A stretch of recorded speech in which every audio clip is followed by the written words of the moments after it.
ফেব্রুয়ারি মাসের 1 তারিখ থেকে তারা প্রকাশ্যে কর্মসূচি দেওয়ার সাহস করে। তারা কাদের মদদে, তারা কিভাবে এই ধরনের কর্মসূচি দিতে সাহস জুগিয়েছে।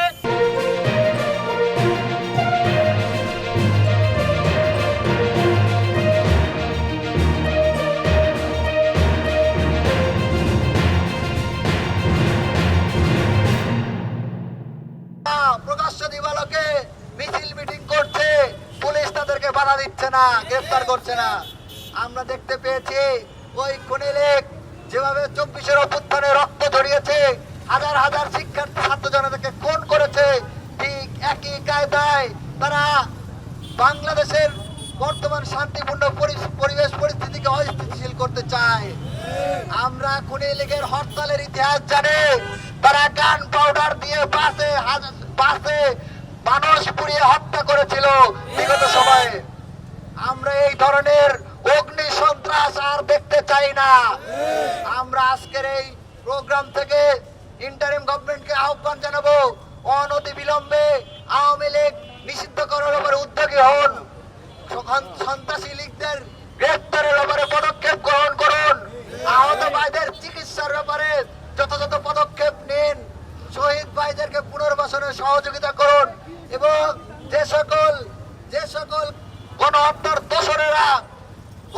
দোষরেরা এবং যে সকল গোষ্ঠী গণহত্যার দোষরদেরকে পুনর্বাসনে সহায়তা করছে তাদেরকে প্রতিহত করুন, বিচারের আওতায় নিয়ে আসুন। কতটা স্পর্ধা দেখালে ফেব্রুয়ারি মাসের 1 তারিখ থেকে তারা প্রকাশ্যে কর্মসূচি দেওয়ার সাহস করে।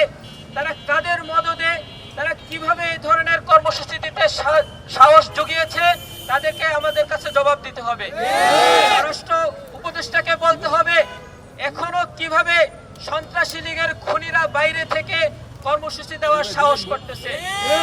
সংগ্রামী ভাই বোনেরা, আমরা দেখেছি জুলাই গণঅভ্যুত্থানের মাধ্যমে বাংলাদেশে সন্ত্রাসী লীগ তাদের রাজনীতি করার অধিকার হারিয়েছে। বাংলাদেশ সরকার সন্ত্রাসী লীগকে নিষিদ্ধ ঘোষণা করার পরেও তারা কিভাবে কর্মসূচি দিয়েছে।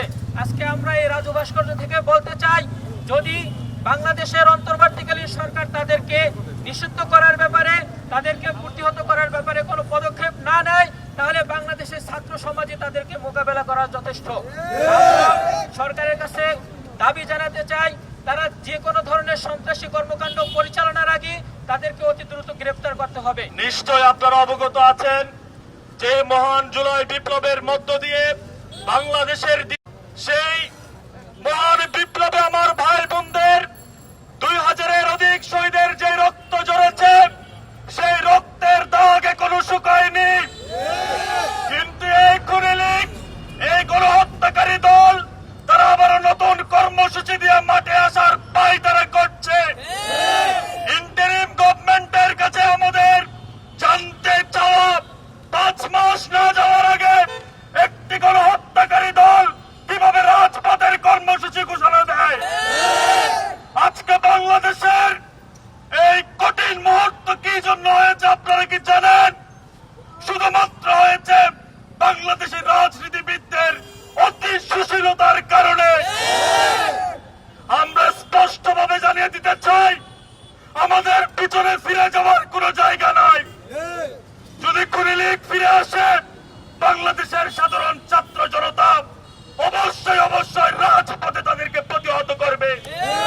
কোন রাজনৈতিক দল কোন ধরনের কর্মসূচি দিচ্ছে সেটার দিকে না দেখেই ছাত্র জনতা যেভাবে 24-এর গণঅভ্যুত্থানে রাজপথে নেমে এসেছিল, ঠিক সেভাবেই রাজপথে নেমে আসবে। সংগ্রামী সাথী বন্ধুগণ, আপনারা দেখেছেন সাম্প্রতিক সময়ে সিরিয়ার সরকার পতনের পর প্রায় 35 জনকে জনসম্মুখে মৃত্যু